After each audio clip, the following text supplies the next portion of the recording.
Estou compartilhando com vocês algumas coisas nos domingos passados até hoje, né? De manhã, de noite, de manhã, de noite. E eu estou falando sobre a mesma coisa, tá? Já tem 2 domingos, já de manhã e de noite, estamos falando sobre a mesma coisa. Eu acho legal porque tem um caso de um pregador que a igreja veio reclamar e pastor, o senhor não tem outra pregação não, né? O senhor só prega a mesma coisa, né? Aí a resposta do pastor foi horrível. Ele disse assim, bom, pratique essa que depois eu prego outra, né? Enquanto você não praticar a que eu estou pregando, eu não vou passar para outra não. Então, isso é muito legal, viu? Muito legal. Existe uma vaidade da gente como pregador sempre querer pregar algo novo, né? E é até bom para a gente pregar porque é estimulante, é instigante, é novo e tal. Mas é bom a gente lembrar que as verdades, as grandes verdades, elas não são resolvidas numa única conversa, não é? Você chega para o seu filho e diz assim, filho, arrume a cama. E você só falou uma vez na vida, e para sempre e eternamente, amém, todos os dias a cama estará impecável. É assim? Funciona desse jeito? Não, né? Todos os dias, mamãe, papai está lá dizendo, arrume a cama, arrume o guarda-roupa. Aí você chega, está lá aquele universo de cabeça para baixo, calcinha em cima do ventilador, e cueca em cima não sei de quê, sapato não sei das quantas, lençol todo bagunçado. Você diz, filho, mas nós não conversamos ontem. Então você bate numa mesma verdade a vida inteira, na expectativa de que um dia maturidade chegue e a pessoa pratique aquelas verdades que você está pondo, não é assim? Com relação às coisas de Deus também é do mesmo jeito. Então, eu acho que eu prego muito pouco, às vezes o mesmo prego, martelando aquele mesmo prego, eu falo muito pouco. Mas enfim, nesses últimos domingos nós estamos martelando uma verdade, estamos conversando sobre ela. Nós estamos falando sobre intimidade. E nós estamos falando de intimidade com Deus, né? E nós estamos dizendo para os irmãos que essa é a coisa mais importante na sua vida cristã, é o seu relacionamento com Deus, a sua intimidade com Deus. Eu lhe digo que o diabo não está preocupado com pessoas religiosas. Não está preocupado com pessoas religiosas. Você sabe que o melhor lugar para você guardar perdido é dentro da igreja? O melhor lugar para guardar perdido é dentro da igreja. Porque dentro da igreja você não vai evangelizar ninguém. Você acredita que todos que estão na igreja estão salvos, aleluia, amém, glória a Deus. Deus os bendiga, não é? Então, se o diabo pega um perdido e coloca na igreja e diz assim, massa, cara, fica aí, tá show, é nóis, continua do jeito que tá tudo bem. Então nós estamos falando sobre intimidade com Deus, e intimidade com Deus não tem a ver com religiosidade, ou seja, com a prática religiosa. Tem a ver com relacionamento de pai e filho, tem relacionamento entre você e Deus, algo que verdadeiramente funciona. Nós citamos o caso de uma mulher, de uma senhora que já estava com 65 anos de casado, eu acho que era isso. E então o pastor chamou ela e o esposo, uma vez no gabinete pastoral, para dizer como ele era orgulhoso dela, não é? Como ele era orgulhoso daquele casal, e dizendo que todas as vezes que falava sobre família, citava eles como modelo, o modo como a esposa amava seu esposo, aquela coisa linda. E depois que o pastor fez um monte de elogio a ela, ela disse, pastor, só tem um problema, qual é? Eu não amo meu esposo. Quem vai dizer para o senhor que eu amo ele, né? Eu nunca amei meu esposo. Nunca amei meu esposo. Na verdade, minha mãe me ensinou como ser uma esposa e eu aprendi.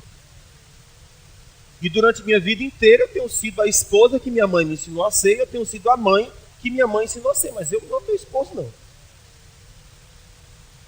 Eu acredito que esse homem, nessa hora, devia... Onde é que é o buraco? Onde é que tem um buraco aqui para me enfiar a minha cabeça? porque ele achou que da vida toda a mulher tinha ido para a cama com ele porque amava, queria ele, desejava ele, queria estar perto dele. A mulher tinha servido seu almoço ou servido seu jantar porque o amava, era um gesto de afeto, um gesto de carinho, e no final da vida ele descobre que não, eu nunca te amei, não. Isso é a diferença que existe entre religião e relacionamento com Deus. Você pode fazer as coisas tudo certinho, mas o seu coração nunca amar o Senhor. Isso não funciona. Então nós estamos falando sobre intimidade. E intimidade diz respeito a você se relacionar com Deus. Salmo número 1, o salmista fala sobre nós amarmos a palavra do Senhor. Ele diz, bem-aventurado é o homem que ama a palavra do Senhor e na sua lei medita dia e noite. Amados, veja que coisa, ele disse amar a palavra do Senhor. Eu não sei quanto a vocês, mas você percebe no seu coração amor pela palavra? Sede, você percebe sede no seu coração para ir às Escrituras e deixar Deus falar com você? Porque é curioso, porque as Escrituras elas não se propõem ser para nós uma janela. A Escritura se propõe para nós ser um espelho. E o que é janela? É a gente ler a Bíblia e dizer, isso dá certinho com meu filho. Ó, essa parte aqui, ó, vê aqui, ó. Ó, vamos ler aqui juntinho, ó. Presta atenção. É a cara do meu filho. Isso aqui se encaixa perfeito nele. Ó, tá vendo? Vamos ler aqui, ó. Ó, tá vendo? Vem cá, filho, deixa eu te mostrar. Ó, aqui, ó. Não sei o que, não sei o que, não sei o que. Aí outra vez ela tá lendo e diz assim, não, mas isso aqui se encaixa com meu marido. Se meu marido lesse isso aqui, rapaz, ia ser tão bom. Olha, as coisas iam mudar se ele lesse isso aqui. Não, eu acho, olha, a pregação de hoje era para minha vizinha, mas a droga dela não tá aqui. Não tem nada não, eu vou mostrar no YouTube para ela ver, vai dar certinho. A Bíblia não se propõe ser janela, que você bota a cabeça fora e diz, dá certinho para ele. A Bíblia se propõe ser um espelho, onde você se olha, onde você se enxerga, onde Deus ministra a você. Vocês estão comigo? Então o salmista diz assim, bem-aventurado é o homem, bem-aventurado quer dizer feliz, próspero, um homem que avança, é o homem que tem prazer na lei do Senhor e na sua lei medita de dia e de noite. Irmãos, estou falando prazer. Mas em algumas circunstâncias, nós nos encontramos como o livro de Malaquias coloca. O livro de Malaquias diz assim, vocês quando vêm me adorar, diz assim, que canseira. Quando vocês buscam a Deus, vocês dizem, nossa, que canseira, que nojeira, que coisa. Eu queria estar em qualquer outro lugar, menos nesse. Que canseira essa coisa de adorar a Deus, de buscar a Deus. Veja, nesse caso não há fome de Deus, não há desejo de Deus, não há paixão pela sua palavra, não há paixão pela sua presença. Entretanto, você sabe intelectualmente que você precisa de Deus. Entretanto, você sabe intelectualmente que no futuro vai haver um dia que você vai prestar conta de Deus, com Deus. E nesse sentido você tem que se preparar para esse grande dia. Aí você faz o quê? Eu vou para a igreja. Mas você nunca descobriu a intimidade de Deus. Você só descobriu a forma da lei. Você só descobriu a forma religiosa e não o relacionamento íntimo com Deus. Então nós estamos falando sobre essas coisas. E nós estamos dizendo que o mais importante da sua vida cristã é a sua intimidade com Deus, é o seu relacionamento com Deus. Pode acontecer que em algum tempo da nossa história, nós tivemos um tempo de paixão por Deus, onde o nosso coração clamava pela presença de Deus, desejava a presença de Deus. Muitas vezes você chorou, muitas vezes você passou horas diante dele, muitas vezes você percebeu o seu quarto cheio da presença de Deus. É como se você tivesse tocado em algo tão especial que você não queria que nada daquilo mudasse. Pare o céu, pare a terra, basta isso para sempre, é isso que eu quero. Então pode ser que alguns de nós em algum momento teve esse tipo de experiência, mas em outro momento perdemos. E aí a pergunta, como então que a gente pega o caminho de volta? Como é que a gente acha o caminho de volta para esse ambiente da intimidade com Deus? Porque, queridos, tem muitos cristãos que vivem de experiências antigas. Experiências, naquele tempo foi tão bom. Eu conheci um homem, e esse homem foi meu pai. Às vezes eu fico constrangido de falar dele, porque a Bíblia fala que eu não posso maldizer meu pai, não posso falar mal dele. Eu não sei, acho que eu vou contar agora assim. Bem, eu conheci um homem, havia um homem, né? Um certo homem, e aí vocês não vão saber que é meu pai, então tudo bem. Vai ficar por isso mesmo. Mas como meu pai, existem tantos outros exemplos. Vou citá-lo para servir de referência e você entender o que eu estou querendo dizer. O meu pai, ele era um homem que gostava muito de uma vida, vamos dizer assim, fora de casa, né? Meu pai gostava de umas comadres, um negócio assim. Gostava de umas comadres. Então chegou um tempo que, logicamente, nós não sabíamos. A gente veio descobrir isso tempos depois. Mas teve um tempo em que meu pai se converteu. E confesso para vocês que na nossa infância, primeiro quem se converteu foi minha mãe. Minha mãe nossa mãe levava a gente para as novenas. E era muito bom, novenas, era muito bom. Não porque nós tínhamos lá um encontro com Deus, mas porque a gente encontrava as meninas e tudo. Então, assim, havia muita ansiedade por aquele dia, né? Era lindo, era maravilhoso. Vocês imaginem a cena, o ambiente cinematográfico do interior, uma grande árvore no quintal, no terreiro, né? As casas eram simples, mas o céu era lindo, né? O céu era lindo. Hoje as pessoas têm lindas casas, mas não tem céu, que a gente nem vê. Vocês sabiam que tem céu ainda? Tem céu. Mas a gente não vê. Você percebe que a gente não vê? A gente nem sabe que tem estrela, nem sabe que tem lua. Porque as nossas casas e os nossos não permitem a gente admirar a natureza. Mas no interior não tem muito dessas coisas, mas uma coisa tem, natureza, tem muito. Então a gente lembra daquela árvore gigantesca no terreiro do meu tio. Eu me lembro da lua clara, né? Os mais velhos lá dentro da sala rezando, e nós lá fora brincando de pular o poço, de passar o anel, de essas coisas. Vocês acharam graça, né? Porque vocês andaram fazendo isso. Era muito bom, né? Tinha alguns desafios Vocês se lembram, né? Brincadeirinha de passar o anel? Botava o anel dentro da mãozinha e todo mundo ficava com a mãozinha assim, alguém vinha e tinha que adivinhar com quem que estava o anel. Se não adivinhasse, tinha que pagar uma prenda, e às vezes a prenda era um beijinho. Mas rapaz, essa parte era boa demais. Era um beijinho, tudo certo, tudo bom. Então, assim, como é que eu não gostava das novenas? As novenas eram maravilha, delícia, bom demais. Minha mãe, meu pai, não sei se não me lembro do meu pai rezando, mas minha mãe rezava bastante. Depois ela se converteu, se tornou evangélica, crente, protestante, essas coisas. E aí as coisas mudaram. Nós não íamos mais para novenas, nós íamos agora para a casa de um irmão, onde se fazia culto a Deus, não tinha reza, tinha um culto ao Senhor. E esse era o tempo que eu estava começando a entender um pouco sobre fé, me relacionar. Criança, não se iluda, criança entende as coisas, viu? Entende que é uma beleza, não tenha dúvida. Eu sei do meu relacionamento com Deus nesse tempo. Eu não tenho. A gente pensa que criança é idiota, porque não é idiota. Ela sabe de tudo e às vezes com mais exatidão do que os adultos. É uma coisa impressionante. Eu tenho vivo a memória do meu entendimento de Deus nesse tempo. Impressionante, cara. Porque isso é comunicado por Deus, né? Pode ser que os pregadores não sejam lá aquelas coisas todas, mas Deus está comunicando coisas, estabelecendo coisas dentro da criança. E eu sei que nesse tempo foi estabelecido. Mas o que acontece? Nesse tempo minha mãe se converteu e aí ela levava todo mundo. Levava eu, meus irmãos, para a igreja. Quando ela ia, ela levava todo mundo. Se era para a missa, todo mundo ia. Se era para o culto, também todo mundo ia.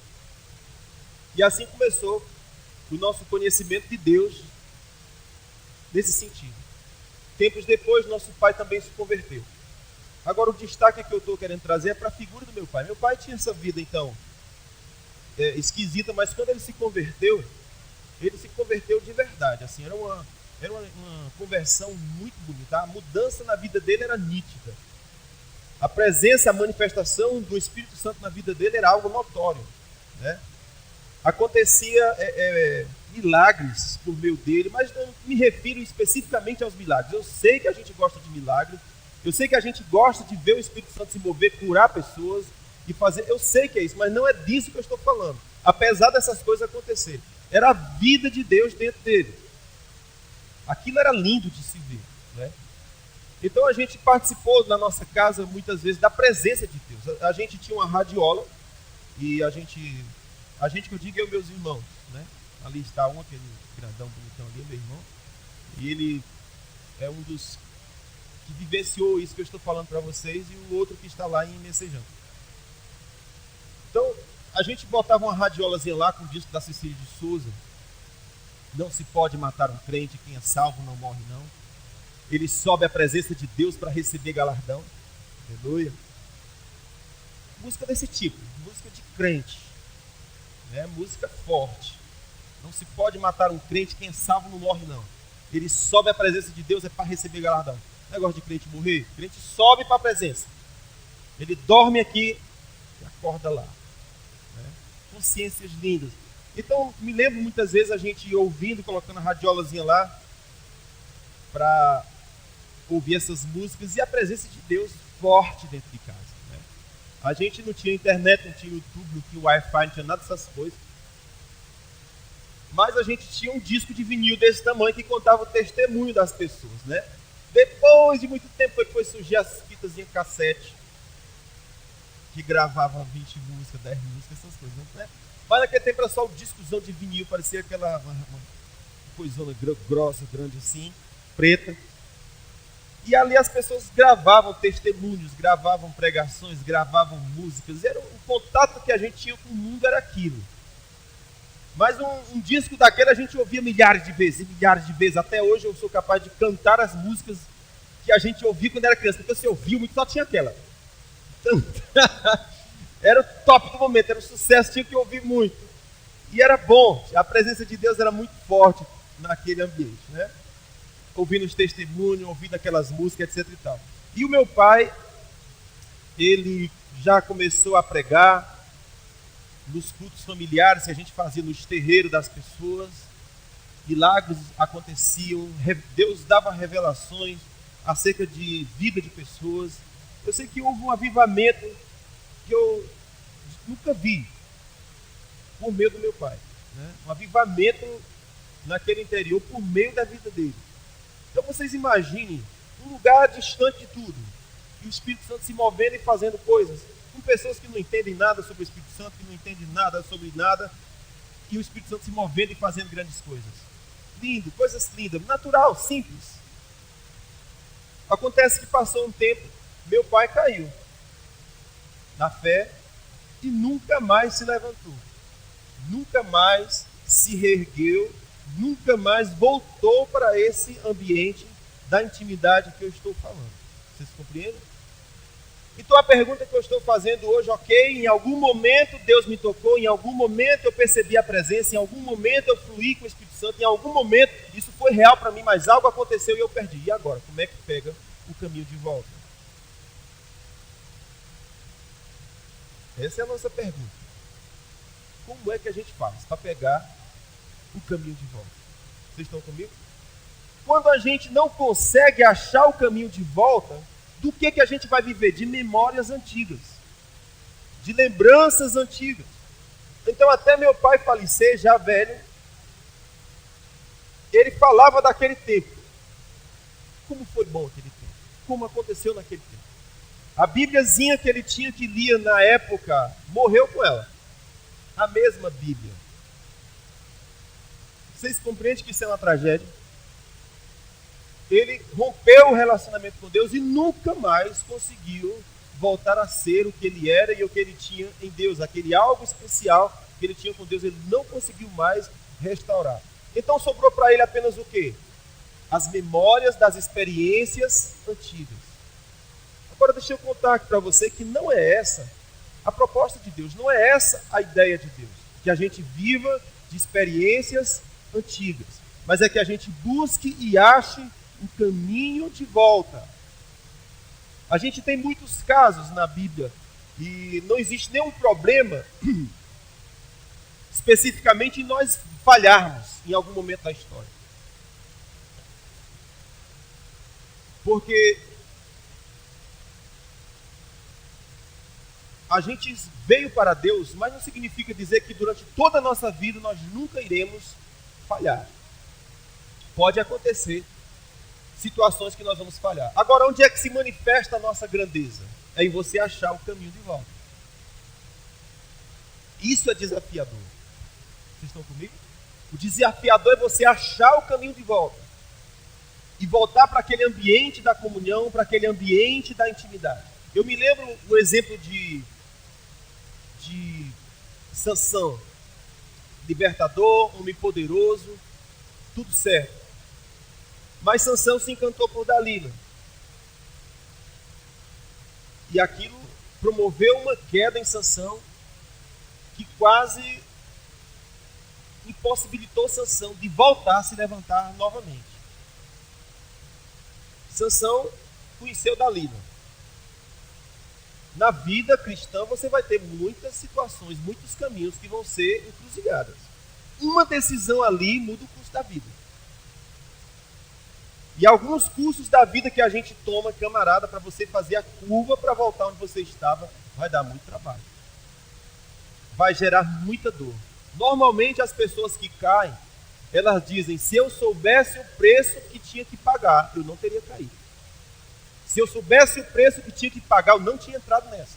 Porque o caminho de volta, às vezes, é muito difícil de ser tomado. O prazer momentâneo é bom, bacana, legal. Alguns minutos ali é bacana. A questão é, será que eu vou conseguir voltar? No caso de Sansão, ele era um libertador de Deus, cheio do Espírito Santo. Quando se ouvia a palavra assim, e o Espírito veio sobre Sansão, Sansão se transformava em um gigante. E o Espírito do Senhor operou em Sansão. E Sansão, tem até a musiquinha infantil, né? Ele diz assim que quando o Espírito de Deus se move em mim, eu canto como rei Davi. Então, diz que quando o Espírito se movia em Davi, Davi se tornava um gigante, se tornava um guerreiro invencível. Mesma coisa acontecia com Sansão. Mas ele conheceu Dalila. E quando ele conheceu Dalila, caiu. E daquela queda, ele foi amarrado e escravizado. E daquela queda, ele foi amarrado como se fosse um boi para trabalhar no engenho, rodando uma grande pedra. Seus olhos foram vazados, ficou cego, ficou escravizado e perdeu a força que vinha de Deus. Sansão estava por conta própria.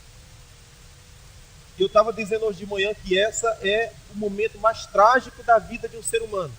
É quando ele ouve essa palavra, você está por conta própria. É como algo que diz, minhas mãos foram removidas por conta da dureza do seu coração, por conta da sua teimosia. Vá em paz e faça-se parte da sua rebeldia, se parte daquilo que o seu coração tanto quer. Às vezes isso acontece, irmãos. A gente quer tanto uma coisa que Deus diz, então vai. Então, fica aí. É como o caso lá que aconteceu no deserto. O Senhor estava todos os dias provendo o seu povo. O Senhor estava derramando maná do céu. O Senhor estava todos os dias com uma nuvem, protegendo eles durante o dia. Imagina só, no deserto, sol intenso.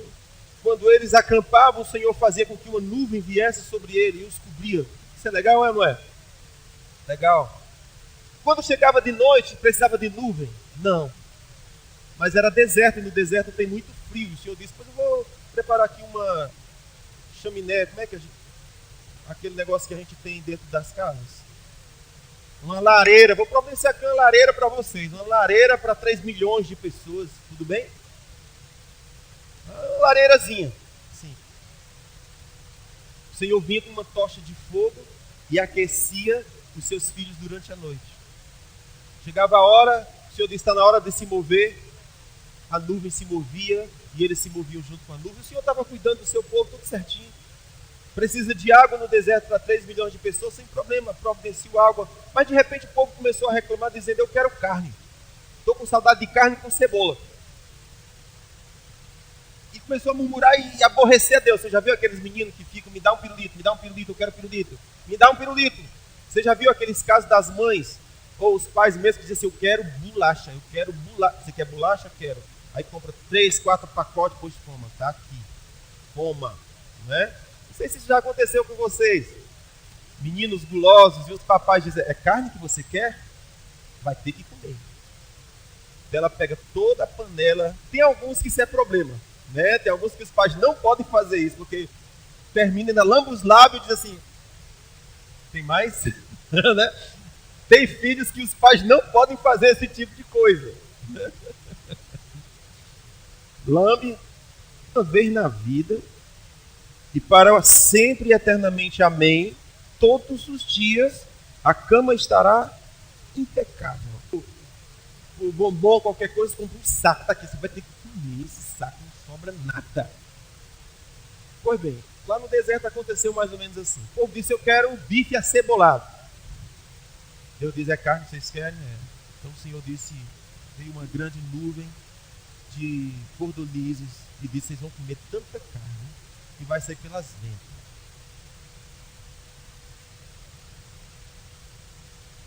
Isso ensina para mim algumas coisas. Existe algo que o Senhor quer livrar você. Que o Senhor quer evitar que você sofra. Mas você quer tanto. Mas você deseja tanto. Mas você ignora tudo e todos por causa daquilo que você quer. O Senhor diz, então se parte. Foi o que aconteceu com Sansão. Sansão queria tanto. E agora ele estava farto de tanto que ele queria. Né? Há quem diga que Sansão gostava muito de sexo, ele era muito doido por sexo. E Deus diz, é sexo que você gosta, pois é sexo que você vai ter. Sansão caiu com Dalila, Sansão ficou escravizado e dizem alguns que durante todas as noites os filisteus levavam a mulher para Sansão ficar porque eles achavam que poderia ser que os filhos de Sansão fossem gigantes e fortes como ele. Então vamos formar aqui o exército de Sansão. Já pensou um negócio desse? Então mandava as mulheres tudo indo lá para Sansão. Bora, Sansão, faz menino. E o Sansão disse, não aguento mais não. Passava o dia malhando e de noite tinha que fazer menino para os filisteus. Só que eles não sabiam que a força de Sansão não vinha do seu DNA. A força de Sansão vinha de Deus. Era em função de uma aliança que ele tinha com Deus. Era em função de um ambiente que Sansão tinha descoberto em Deus. Ele ficava naquele ambiente, sua força era sobrenatural por causa da sua conexão com Deus. Não era por causa da biologia do sangue. Não é? Então, Sansão foi escravizado, cego, e se fartando daquilo que a sua alma desejou tanto. Como é que Sansão faz? Para voltar de novo para quem ele era antes, para o ambiente que ele tinha antes. E aí a Bíblia fala que todos os dias Sansão tinha perdido suas forças, Sansão tinha perdido aquilo que era de tão precioso que ele tinha com Deus. Mas diz o texto sagrado que em um certo tempo os seus cabelos começaram a crescer de novo. E a aliança de Sansão era com seus cabelos. O Senhor tinha uma aliança com ele, no que se refere a seus cabelos.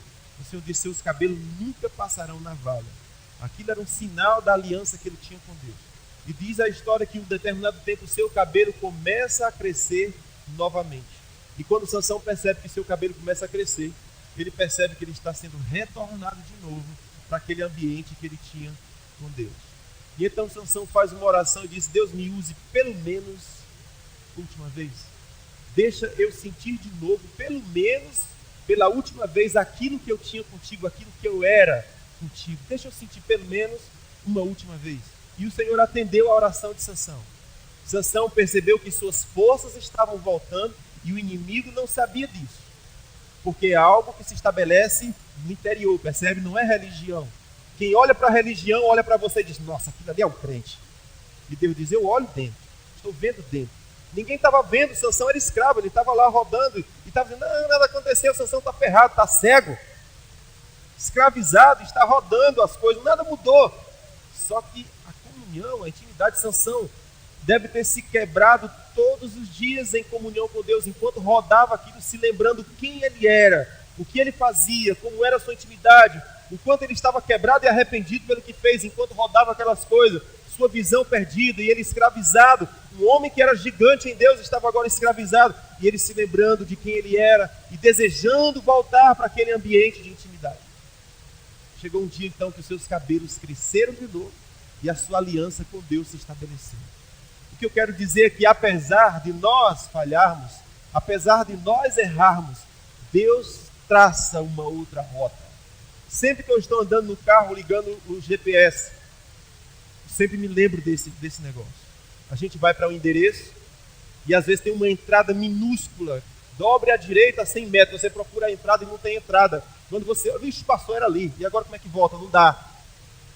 Aí você vai em frente, e lá na frente, o GPS informa, está recalculando rota. A rota foi recalculada. Ele diz, continue em frente, tantos metros, dobra à direita, vá para a esquerda, faça não sei o que, vai dizer para onde, não sei o que, a gente anda um monte de coisa para a gente voltar de novo para o ponto onde nós estávamos, para você entrar certo. Não é assim que acontece. Eu digo, cara, GPS é de Deus. É de Deus. Porque apesar de nós errarmos o nosso rumo, o Senhor diz, eu vou recalcular a tua rota. Não vai ser fácil. Você vai dobrar aqui, dobrar acolá, vai passar por alguns momentos, e às vezes a gente passa mesmo por alguns bequinhos que diz, meu Deus, o que eu estou fazendo aqui? Você tem que voltar para o seu lugar. Você vai ter que passar por ambientes que você não gosta. Você não queria estar. Mas você errou a rota. E ela foi recalculada. Então, experiências que talvez não sejam muito boas, você vai passar. Foi o que aconteceu com Sansão. Mas, glória a Deus, o cabelo de Sansão cresceu. E aí, queridos, esse cabelo de Sansão crescer é algo que a gente precisa prestar atenção. Porque o quebrantamento, o arrependimento, o retorno para aquele ambiente da intimidade precisa levar um tempo. Não é coisa que se faz assim. As restaurações não acontecem em milésimos de segundo, elas são demoradas às vezes. No caso de Sansão, a Bíblia usa uma figura que é o cabelo cresceu. Existe um tempo de quebrantamento, existe um tempo de restauração, existe um tempo de reconstrução para você voltar àquele ambiente que você tinha antes em Deus. Vocês estão comigo? Então isso foi o que aconteceu com Sansão. E é o que nós estamos discutindo aqui. O que é que eu faço para retornar ao meu ambiente de intimidade? E nós estávamos conversando, irmãos, e citando o exemplo de Davi. Davi pergunta, Davi, ele caiu feio, errou feio com Deus, no Salmo 51, é o salmo do seu arrependimento, o salmo do seu quebrantamento. E no Salmo 51, Davi, ele ora para que algumas coisas aconteçam. E a oração de Davi, ela desenha para nós um mapa para você achar o caminho de volta. E a oração de Davi, ele fala assim, Salmo 51, versículo 10, ele começa orando e dizendo assim, Deus, cria em mim um coração puro. Ok? Olha por onde é que ele começa. Cria em mim um coração puro. Cria em mim um coração puro. Eu preciso ser restaurado ao caminho de volta. Preciso voltar ao início, ao começo da minha história. O que é que eu faço? Ele diz, precisa restaurar, criar um coração puro. Hebreus capítulo 10, ou capítulo 12. Só um instantinho. Hebreus capítulo 12. Ele diz assim, capítulo 12, versículo 14. Quero ler algo com você. Capítulo 12, versículo 14, o texto diz assim, segui a paz com todos e a santificação, sem a qual ninguém verá o Senhor. Veja, o que é que eu estou buscando? Eu estou buscando o caminho de volta. Está correto? Em algum momento eu errei, em algum momento eu caí, em algum momento eu falhei, em algum momento meu cabelo foi cortado, meu pacto com Deus foi rapado, e eu estou estaca zero, fiquei cego espiritualmente, eu não estou mais vendo com clareza como eu via antes, eu não estou sentindo Deus como eu sentia antes, eu não me relaciono com Deus como eu me relacionava antes, e eu vou ter duas alternativas. Primeira alternativa, eu posso viver uma vida religiosa, porque eu não sei se você sabe, mas a gente pode ser crente, sem ser. Não pode, não? Se você vier para a igreja todos os cultos, e você levantar a mãozinha na adoração, aqui e acolá caem umas duas lágrimas. Às vezes só de um lado, né? Já viu aquelas atrizes que só cai, só molha de um lado assim? A atriz estava tudo bem num determinado momento, aí daqui a pouco começou a escorrer uma lágrima só do olho. Eu digo, o que houve, né? Ela só chora de um olho, foi bem. Então de repente eu posso vir para a igreja todos os cultos, posso levantar minhas mãos, cantar, e aqui e acolá rola uma lágrima de um lado do olho, de um dos olhos, aleluia. O irmão olha e diz, Jesus está quebrantado, está tudo certo. No outro culto você vem de novo, aí você participa da célula, aí você vem aqui, às vezes dá até uma palavra aqui também, canta uma música. Quem é que vai dizer que você não é um tremendo homem ou uma tremenda mulher de Deus? Então dá para a gente ser crente sem ter intimidade com Deus. Você concorda comigo? Dá para ser. Eu posso escolher isso? Posso, é uma opção de vida. Mas eu posso também escolher a intimidade, que não necessariamente é uma aparência, mas é um relacionamento íntimo com Deus. Então o que Davi está dizendo é, se nós queremos achar de volta esse caminho, a primeira coisa que precisamos fazer, nós precisamos criar um coração puro novamente. Precisamos buscar de novo esse ambiente da pureza. Então em Hebreus capítulo 12, versículo 14, o Senhor diz, siga a paz com todos e a santificação, sem a qual ninguém verá o Senhor. Ou seja, se eu não buscar isso, o Senhor diz, você nunca verá o Senhor. Não é possível ter essa intimidade com Deus se eu não busco o caminho da santificação. Agora, a continuação desse versículo é terrível. No versículo 16, ele fala assim, ninguém seja devasso ou profano como Esaú, que por uma simples refeição vendeu o seu direito de primogenitura. Olha aqui, eu acho esse texto absurdo. O apóstolo Paulo disse, irmãos, busque a paz e a santificação, porque sem isso, ninguém verá o Senhor. Sem santificação, ninguém verá o Senhor. E no versículo 16 ele fala, ninguém seja devasso ou profano como Esaú, que por uma simples refeição vendeu o direito de primogenitura. Veja o que diz mais, versículo 17. Porque bem sabeis que querendo ele, ainda depois herdar a bênção, foi rejeitado. Foi rejeitado. Porque não achou lugar de arrependimento. Ainda que o buscou diligentemente com lágrima. Esse é um texto absurdo. Para mim, é absurdo. Não sei se você conhece, se você se lembra da história de Esaú. Esaú era o filho primogênito. O filho primogênito é o herdeiro natural da bênção. Você compreende isso? É o herdeiro natural da bênção. É dele o direito. Da bênção do pai, passar para ele. Mas, em algum momento, Esaú teve uma grande fome. Ele estava cansado, preste atenção nisso. Ele estava cansado, ele estava vindo de uma caça, porque ele era caçador. Ele estava vindo da caça e a Bíblia fala que ele estava muito cansado. E tinha muita fome. E nessa hora, ele chega para o seu irmão e diz, me dá comida. E o seu irmão, esperto, disse, eu dou. Mas primeiro vamos fazer uma negociação. Você me dá o direito da primogenitura que eu te alimento. E então nessa hora diz, o que me serve esse negócio de bênção de primogenitura? Pode ficar, eu quero é comigo. Aqui a gente tem algumas observações. Primeiro, Esaú estava muito cansado.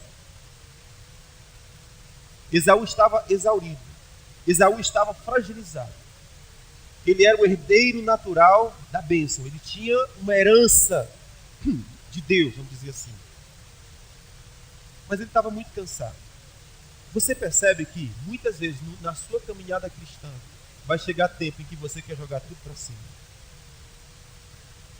Existem momentos na sua vida cristã que você quer abrir mão do seu relacionamento com Deus, você quer abrir mão da sua vida de santidade, você quer abrir mão da sua vida de consagração a Deus, você acha que nada daquilo está valendo a pena, você está cansado, você está exaurido, você está passando por um tipo de pressão espiritual que você diz, eu vou chutar o pau da barraca, eu não tenho que viver com isso, eu não tenho que passar por isso, eu posso ser como qualquer pessoa da terra, pelo amor de Deus, fala sério, eu posso e devo ser, estou cansado, não aguento mais. É nessa hora que alguém vai chegar com você dizendo, você está com fome? Tô. Eu tenho uma solução para o seu problema. E é nessa hora que você está sendo tentado a abrir mão de uma herança que você tem com Deus, que você construiu em Deus. Escute, O que você tem em Deus, o diabo desejava ter. Você tem um tipo de riqueza em Deus que nem você tem noção do que tem. É um tipo de herança que Jesus morreu para dar ela a você. É um tipo de herança que não tinha dinheiro na terra para comprar. Jesus morreu para dar a você. E qual foi a única moeda que ele pediu? Diz, cara, crê no que eu fiz por você. Só isso. Você se torna filho e herdeiro junto comigo. Mas não se iluda. Durante toda a sua vida, você vai passar por ambientes de deserto, por ambientes de frustrações, por ambientes de cansaço, por ambiente de esgotamento, por ambiente que você diz, eu vou chutar o pau da barraca, não aguento mais. Pois é. É nessa hora que o seu futuro está sendo decidido. Esaú estava com fome e ele abriu mão da sua herança por um prato de comida. O que é um prato de comida? É algo que te satisfaz agora, só isso. Daqui a pouco você vai no mato e volta e precisa comer mais. É uma ilusão. Você está compreendendo? É uma ilusão. Aquilo não te satisfaz de verdade. Você acha que tudo o que você precisa. De repente você é uma pessoa carente. E alguém chega e diz, eu tenho uma solução para você, eu vou te amar, como ninguém jamais te amou. Canta uma música bonita, se torna romântico e você diz, é aqui que eu vou me lascar. Aí você diz, do que me adianta esse meu relacionamento com Deus, essa minha vida cristã? E você então rompe com seus irmãos, você rompe com a sua igreja, você rompe com a sua fé, você rompe com seus princípios e diz, é isso que eu vou viver, é isso que eu quero, arrete o mundo. E ela vai e percebe que o barco era furado.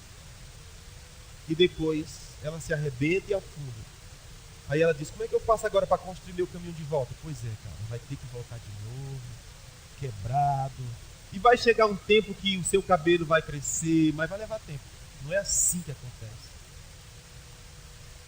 Aquela saída gerou feridas, gerou amarguras, gerou ressentimentos, gerou malas que você não tinha antes, gerou pesos que você não tinha antes. Antes era mais fácil, agora ficou um pouquinho mais difícil.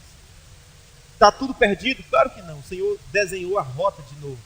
E diz, sigam o Espírito Santo, GPS, guiados pelo Espírito. Pega a rota de novo, só que é Spirit, viu com S, GPS. Uma palavra tem que ser em inglês. O Espírito Santo recalculou a rota, entra nisso e volta de novo. O problema que aconteceu com Esaú é que ele não conseguiu o lugar do coração puro. A Bíblia fala, Esaú tinha um coração devasso e profano. Ele buscou lugar de arrependimento e não achou, e buscou com lágrimas. Então isso é uma possibilidade. Existem pessoas que precisam de arrependimento, mas elas continuam soberbas e arrogantes. Não vão conseguir nunca.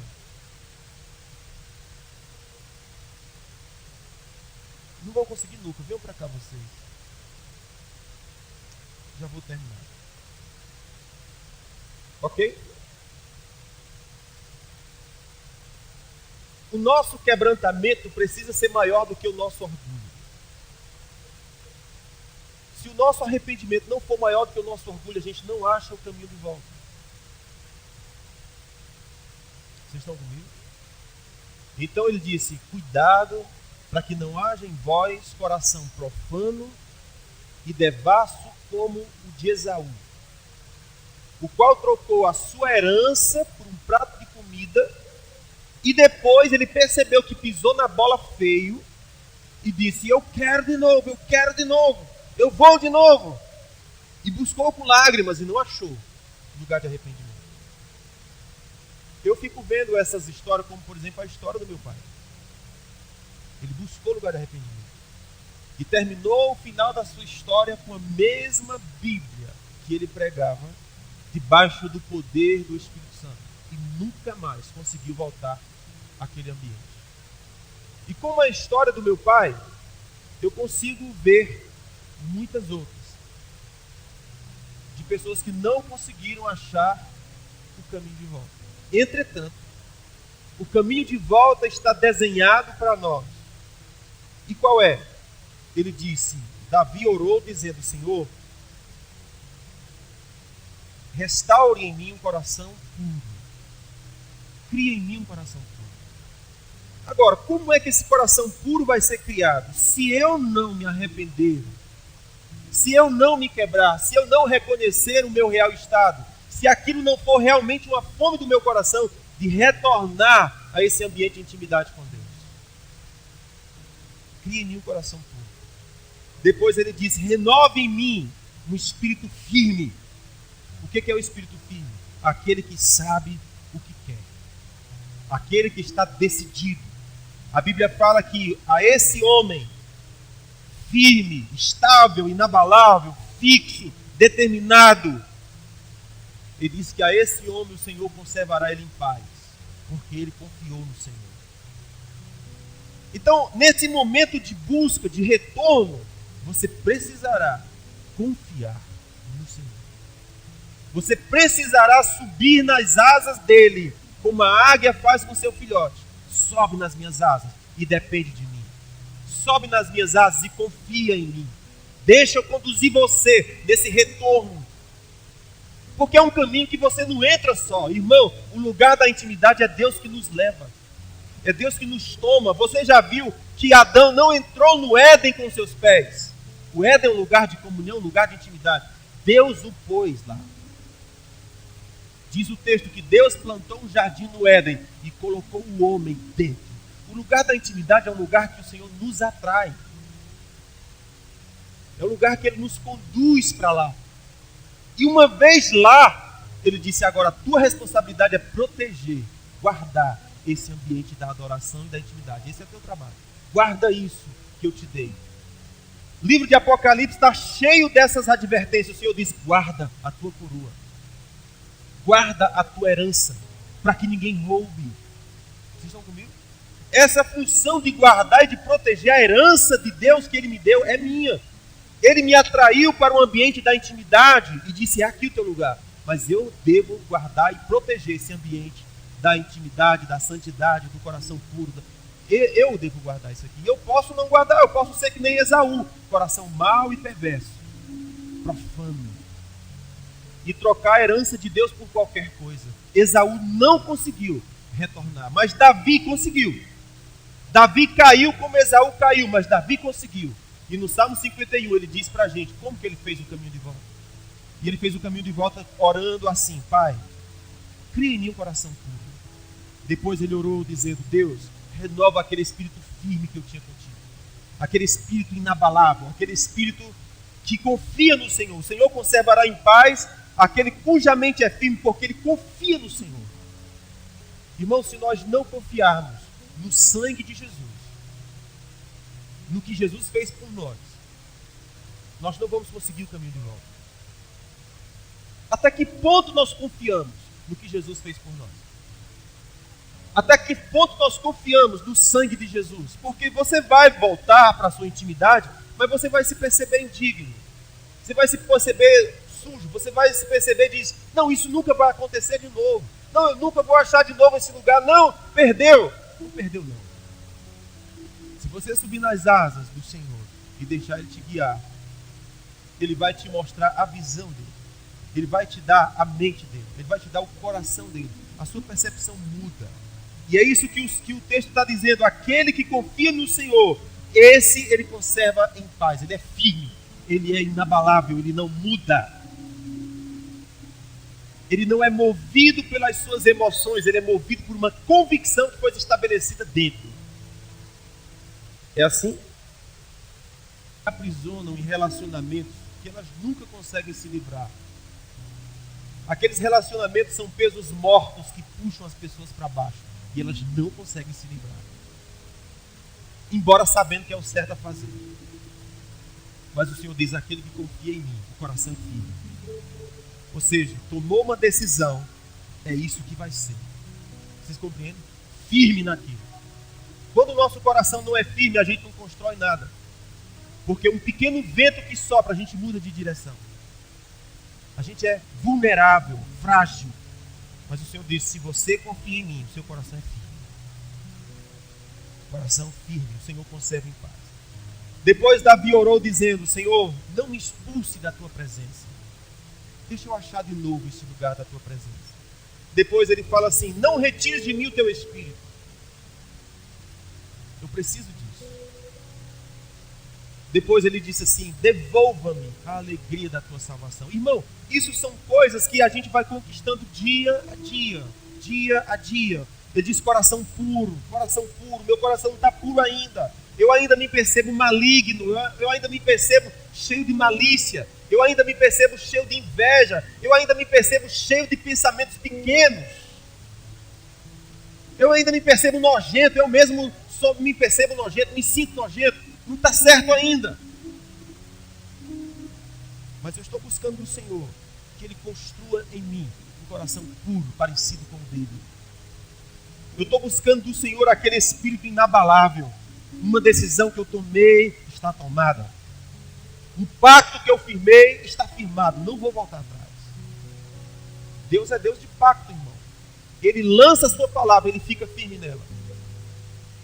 Ainda que aquilo seja para prejuízo seu. Vocês estão comigo? Engraçado, porque é assim que diz o Salmo 24. O homem que jura, e mesmo em dano próprio, ele não volta atrás. Firmeza.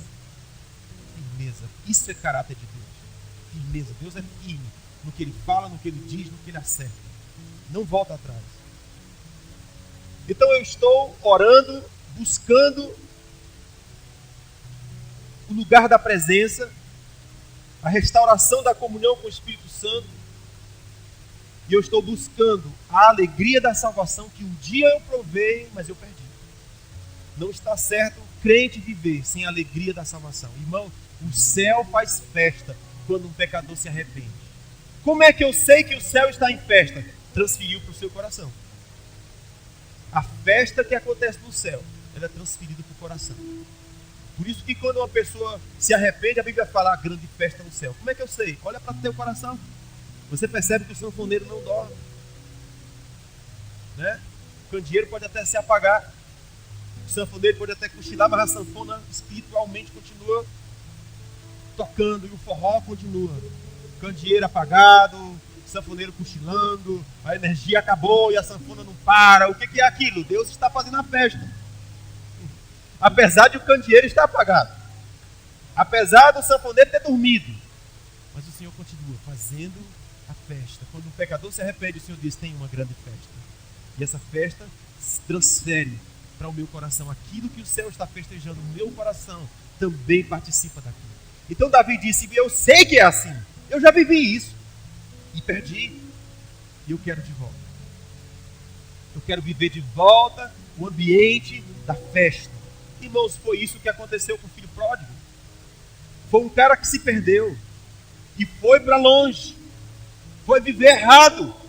Mas ele achou o caminho de volta. Como que ele achou o caminho de volta? Ele creu no caráter do seu pai. Irmãos, o único jeito, o Senhor disse, se você confia em mim, o seu coração é firme. Se você não confia no que eu fiz por você, no meu amor por você, você nunca vai achar o caminho de volta. Mas o filho pródigo sabia que o seu pai era generoso. E ele disse, vou ter com meu pai. E ele achou o caminho de volta e voltou para a casa do pai. Quando ele chegou na casa do pai, o que é que o pai fez? Eu vou fazer uma festa para você. Mas, irmãos, isso não aconteceu sem antes haver quebrantamento, sem antes o cabelo crescer. Vocês estão comigo? Não é assim. Existem pessoas que vacilam na vida e dizem, eu me arrependi. E acha que o mundo tem que se render aos seus pés e dizer, porque o bichinho se arrependeu. Não é assim não, garoto. Pisou na bola, cara. Deixa cabelo crescer, deixa mostrar que arrependimento chegou, que quebrantamento chegou, que você de fato entendeu o que você fez, que de fato você sentiu o peso do seu pecado, que você soube a gravidade daquilo que você fez. Quando isso acontece, o cabelo começa a crescer e você começa a desejar de novo a presença. Por que que o pai aceitou o filho assim que ele chegou? Porque ele caiu em si e arrependeu-se profundamente do que fez. E disse, eu vou voltar para a casa do meu pai. E quando voltou, por causa do coração quebrantado, O pai disse: meu filho, eu amo você, você nunca deixou de ser meu filho. Volte para a casa do pai. Nunca deveria ter saído daqui. Você saiu porque quis. Eu nunca te mandei. Eu quis. Esse é o seu lugar. Lugar de filho. Lugar de acesso à mesa. Lugar de acesso à intimidade do pai. Lugar de acesso à herança do pai. Esse é o seu lugar. Por que você saiu? Volta. Mas o coração agora estava quebrado. O coração agora estava contrito. O coração agora estava derretido diante do Senhor. Então o Senhor fez uma grande festa. Perceba. Arrependimento, festa. Quebrantamento, festa. A festa no céu se transfere para o coração. Davi estava dizendo isso. Eu descobri esse ambiente da alegria da salvação e eu quero voltar para lá. Quero voltar para esse ambiente da alegria da salvação. Amém, queridos? Glória a Deus. A última oração de Davi foi: me sustente com um coração pronto a te obedecer. A última oração de Davi: me sustente com um coração pronto para te obedecer. Amados, quando ocorre arrependimento e quebrantamento, isso se levanta dele. Diz: eu vou ser fiel a ti. Eu vou te obedecer, doa o que doer. Aconteça o que acontecer, eu vou obedecer a ti. Porque ele descobriu que não obedecer não é um bom negócio. Ele sentiu na pele que a desobediência é um mau caminho. Então ele disse: agora eu quero voltar ao ambiente da obediência. Esse é o caminho da reconstrução de volta. Coração puro, firmeza no espírito, decisão firme. Depois, ser restaurado à presença, a comunhão com o Espírito Santo, a alegria da salvação e o espírito pronto a obedecer. Esse é o caminho de volta. Leva tempo. Que não haja em vós coração profano e devasso como Esaú, que abriu mão da herança de Deus por um momento de prazer. Que não haja em vós esse coração, mas um coração puro, um coração santo, que deseja a presença de Deus. Amém? Que o Senhor vos abençoe.